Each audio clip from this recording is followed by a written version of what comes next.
In this video, we're going to be looking at the Creative Learning Exchange website and looking at a basic model called dollars and cents. So if you go to the internet and you go to creativelearningexchange.org, you'll find this website, and you can search on dollars and cents and go to that page. When you do, you'll get this. It shows the CLE entry for the books. You can order these. You can order this. Teachers can get purchase dollars and cents on a CD with simulations and models, or you can just download it online.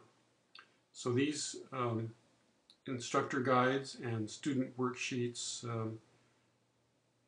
encourage students to learn in 4 different ways. Students learn by doing. Students learn by building a conceptual foundation. Students learn by challenging preconceptions. And students learn by sharing, comparing, collaborating, and applying the lessons to meaningful personal financial problems. So you can go to this first section here and you can see that there's several different lessons that increase in complexity. You can pick lesson number 1, push the go button, and you can download the PDF. What we're going to do here today is we're going to look at the simulations online that go with these models. So we're going to, it's not what I wanted to do.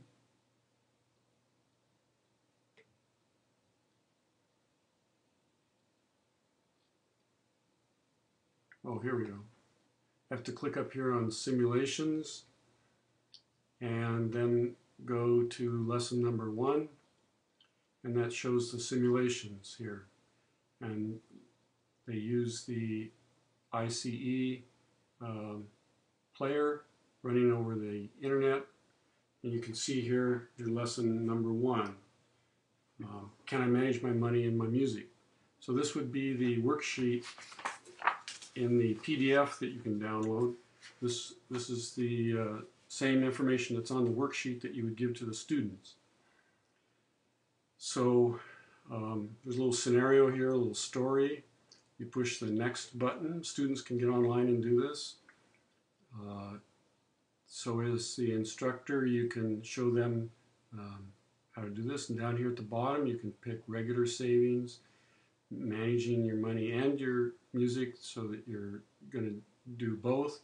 So on the left you can practice just savings, and on the right you can practice just spending.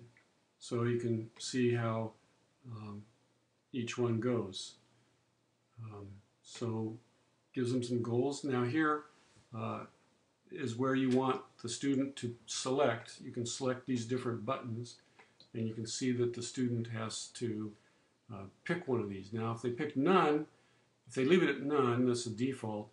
Unfortunately, when they go to the simulation, there's not going to be anything. There's going to be no data, no nothing. So they need to pick one of these numbers, 5, 10, or 15, whatever they want, and then go to simulation. So here, now there's nothing. It shows the model up there, but there's no graph, no data. So what they want to do is, the first time is down here, you want to hit run, the run button. And the model creates and gives you feedback about reaching your goal. It's because I entered $10 a month and the savings goal was $100 after 12 months. So after 10 months I got $100. So now you can go back. This is just the savings part. So you see up here in the top left, it just has the inflow going into the savings. So now if we go back to the changing the plan, you can go back to changing how much you're going to save. But if you really want to go go back to the main intro, and they can practice spending without savings, but we're going to pick the middle button, can I manage my money and my music? And here we're going to see what happens, and they can see how to build the model. So with the level first, and they use the space bar to unfurl the model, and they can read the details. Then on the top left corner is a little arrow to get back to where you were. Now to go to the simulation, the bottom right corner, now here's where they need to again pick a number. For the regular savings amount, you need to pick a number here. For the goal, you need to pick a number. Otherwise the data is, there's no data on the graph, nothing for the simulation to run. So we also want to be sure to click number 4, which if you want to keep saving. Otherwise it's going to stop once it reaches the goal. And they'll see that the first time, but if they need to come back, that's where they'll need to, they might overlook this the first time, but they need to take a look at that after that.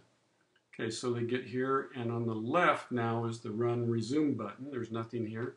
So we're going to run it, and we see that we're reaching our goal, and now we can go ahead and do some spending. So we're going to click over here for the MP3 player, and we're going to try to buy some iTunes now. You can do that the first time or not. You can leave that at 0 the first time. And then sometimes over here on the left, when you click the run resume button, sometimes you have to click it twice. And we came up short. So we need to try a different plan, because we spent all our money on the MP3 player and we didn't have any money to buy any tunes. So we need to change our savings plan. So we click on that and we increase our savings. Let's go back to the simulation, the bottom right corner. Okay, we're going to do run resume again.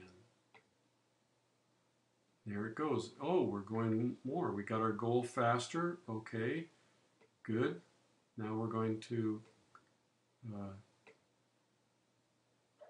run resume again. And it's you gotta click it twice that time. And we see that we met our goal, our initial goal, to buy the MP3 player, and then we kept the savings going. And so we were able to continue to save money as well as buy tunes. And then we have our new graph. Okay, so that's